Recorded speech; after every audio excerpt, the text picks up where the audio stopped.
Hi everyone, welcome back to our channel Ammulu multiple vlogs.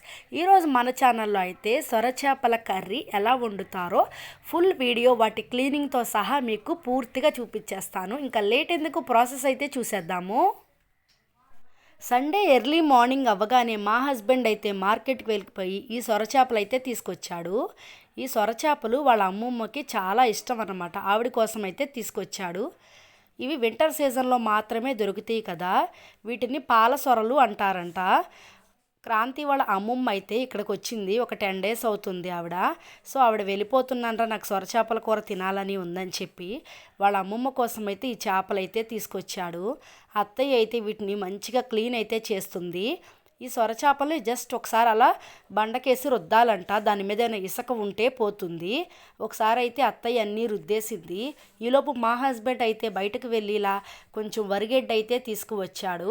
అత్తయ్య గడ్డెందుకు, గడ్డిలోనే ఎందుకు నానబెట్టాలి అన్నాను.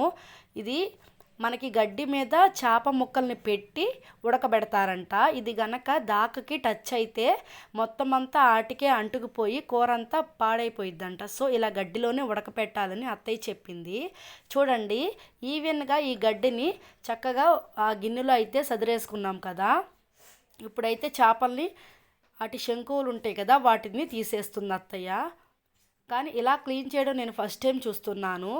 నాకైతే అసలు భయం వేసింది వాటిని చూడంగానే. ముందు ఎప్పుడో ఒకసారి తిన్నాను దీని కర్రీ. అత్తయ్య అయితే బాగుండిద్ది, టేస్ట్ కూడా బాగుంది. ఇవి ఏంటంటే ఎక్కువగా నీచు వాసన వస్తాయి. కూర వండే విధానం అనేది పర్ఫెక్ట్గా వస్తేనే ఈ కర్రీ అయితే వండాలి. చూడండి, అత్తయ్య అయితే కట్ చేసి దానికి పేగులు ఉంటాయి కదా, అవి కూడా తీసేసి క్లీన్ చేస్తుంది. క్లీనింగ్ ప్రాసెస్ మొత్తం అయితే క్లారిటీగా ఉంది, చూసేయండి.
చూస్తున్నారు కదా, చేపలైతే శుభ్రంగా క్లీన్ అయితే చేసేసింది కదా అత్తయ్య.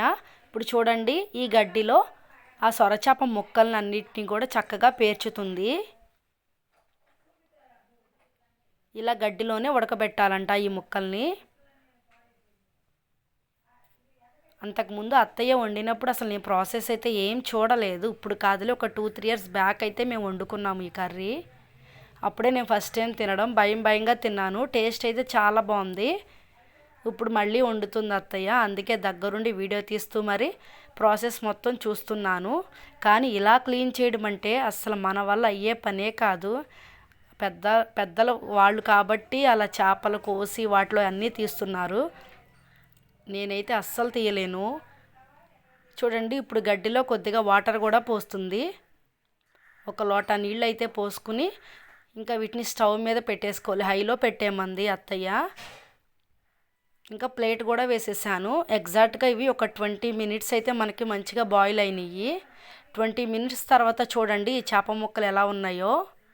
వాటిపై ఉన్న స్కిన్ కూడా మొత్తం అంతా ఊడిపోతుందన్నమాట. ఆ స్కిన్ని ఇప్పుడు తీసివేయాలి. కొద్దిగా ఇసుక అట్లా చిన్నవి ఉంటాయంట, అవి కూడా తీసేసుకోవాలి మనం. కాలిపోతుంది అత్తయ్య, తీలేపోతుంది. చూడండి, స్కిన్ లాగుతుంటే ఎలా వచ్చేస్తుందో. స్కిన్ అసలు ఏం ఉంచకుండా తీసేయాలంట. ఇప్పుడైతే ఒక గిన్నెలో వాటర్ వేసుకుని ఆ స్కిన్ మొత్తం తీసేస్తుంది. ఇప్పుడున్న జనరేషన్లో ఎవరు తింటున్నారు అసలు సొరచేపలు అంటేనే? మ్యాక్సిమం ఇప్పుడున్న పిల్లలకి ఎవరికి తెలియదేమో అసలు. దాని స్కిన్ మొత్తం కూడా మనకి బాయిల్ అయిపోయింది కదా, కరెక్ట్గా బాయిల్ అయితేనే మళ్ళీ ఆ స్కిన్ అయితే వస్తుందంట, లేకపోతే రాదంట. ఇలా అన్ని చేప ముక్కలకి ఈ స్కిన్ అయితే తీసేసుకోవాలి. ఇప్పుడైతే చూడండి ఎంత క్లీన్గా కనిపిస్తుందో మనకి.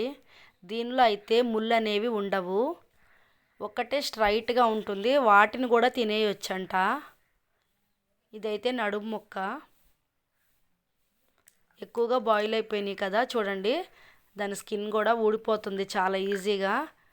ఇది మొత్తం క్లీన్ చేసి వండడానికి ఒక 1.5 అవర్ అయితే పట్టింది. నేను మీకు ఒక 12 మినిట్స్లో అయితే చూపించేస్తున్నాను. ఈరోజు సండే కదా, మళ్ళీ మాకు చర్చ్ కూడా ఉంటుంది. ఒక పక్కన ఇంటి పనులు చేసుకుంటూనే ఈ వీడియో అయితే తీస్తున్నాను. మళ్ళీ ఈవినింగ్ అయితే కుదరదు కదా, మళ్ళీ చేపలు పాడైపోతాయి అత్తయ్య ఇప్పుడే వండేసే అన్నాను. ప్రాసెస్ అయితే చాలా లేట్ అనమాట. చూడండి మొత్తం కూడా క్లీన్ చేసుకోవాలి. ఇదైతే సొరచేప తల. ఆ తల పార్ట్లో కూడా కొన్ని ఉన్నాయి, అవి కూడా తీసేయాలంట. ఇక్కడ చూడండి ఆ తలలో కూడా మనకు అటు సైడ్ అనేది అదంతా వేస్ట్ భాగం, సో అది కూడా తీసేసుకోవాలి. ఇప్పుడైతే దాంట్లో ఇంకా ఏం లేకుండా మంచిగా అయితే క్లీన్ చేసుకుని ఇంకా స్కిన్ కూడా తీసేసుకోవాలి. ఇక్కడ మీకు వైట్గా ముళ్ళులాగా కనిపిస్తుంది కదా, వాటిని కూడా తినేయచ్చు. ఈలో పత్తయ్య నేను క్లీన్ చేసేస్తాను దుర్గా, ఆనియన్స్, పచ్చిమిర్చి, అల్లం వెల్లుల్లి పేస్ట్ కూడా నువ్వు రెడీ చేసేయండి.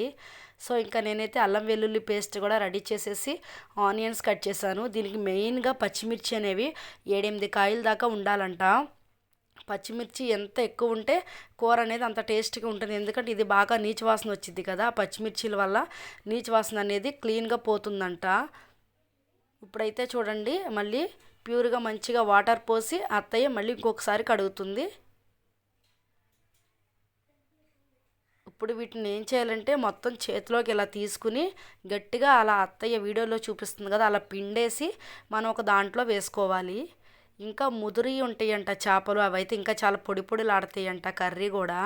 ఇది ఇంకా ఇవి లేత చేపలు. సో ఇంకా వీడియోలో చూపిస్తున్నట్లుగా మనమైతే ఇక్కడ ఇలా మొత్తం కూడా గట్టిగా పిండుకుని అయితే పక్కన పెట్టేసుకోవాలి. చెప్పాను కదా వీటిలో ముళ్ళు అయితే ఉండవని చెప్పి, అవి ఉన్నాయి, ఆ చిన్న చిన్నవి కూడా మనమైతే తినేయొచ్చు. మా పిల్లలైతే అస్సలు ఇంకా ఈ కర్రీని అయితే టేస్ట్ చేయలేదు. మా చిన్నోడైతే మధ్యలో వచ్చి అన్న షార్కులు అన్నా అని చెప్తున్నాడు. సో ఇప్పుడైతే నీళ్ళు అయితే గట్టిగా మనం పిండేసుకున్నాం కదా, కొద్దిగా పసుపు అయితే కొంచెం ఎక్కువే వేసుకోవాలి, నీచు వాసన పోతుంది. సరిపడా సాల్ట్ కూడా వేసుకోవాలి. ఇక్కడ ఏం చేయాలంటే మనం ఉప్పు, కారము, అలాగే పసుపు వేసేసి ఇక్కడే మొత్తం కూడా కలిపేసుకోవాలి. మనం కారం కూడా వేసుకుంటుంది. ఇక్కడ మీకు 2 స్పూన్సే చూపించాను, తర్వాత నేను క్యాప్చర్ చేయలేదు. తర్వాత ఇంకా అత్తయ్య 3-4 స్పూన్స్ దాకా కారం అయితే పట్టింది దీంట్లో. ఫస్ట్ వేసిన కారం అయితే సరిపోలేదు, చూసుకుని సరిపడా కారం కూడా వేసుకోవాలి. ఇప్పుడు చూడండి అత్తయ్య ఇగో ఇలా చేత్తో స్మాష్ చేస్తుంది కదా, మొత్తం అంతా ఉప్పు కారం అనేది వాటికి ఆ చేప ముక్కలకి పట్టేలాగున మెత్తగా అయితే స్మాష్ చేసుకోవాలి. ఇంకా వాటిలో చిన్న చిన్న పార్ట్స్కి అయితే ఉప్పు కారం వెళ్ళట్లేదు. సో అత్తయ్య అవి కూడా చూసి మరి మొత్తం ఉప్పు కారం కలిసేలాగా కలుపుతుంది. ఇంకా కర్రీ అయితే స్టార్ట్ చేసేద్దాం. ఇక్కడికైతే క్లీనింగ్ మొత్తం కంప్లీట్ అయ్యింది, ఉప్పు కారం కలపడం అయింది కదా. ఇప్పుడు చూడండి ఇప్పుడైతే ఒక దాకా పెట్టేసుకుని ఆయిల్ అయితే ఎక్కువ పోసుకోవాలి.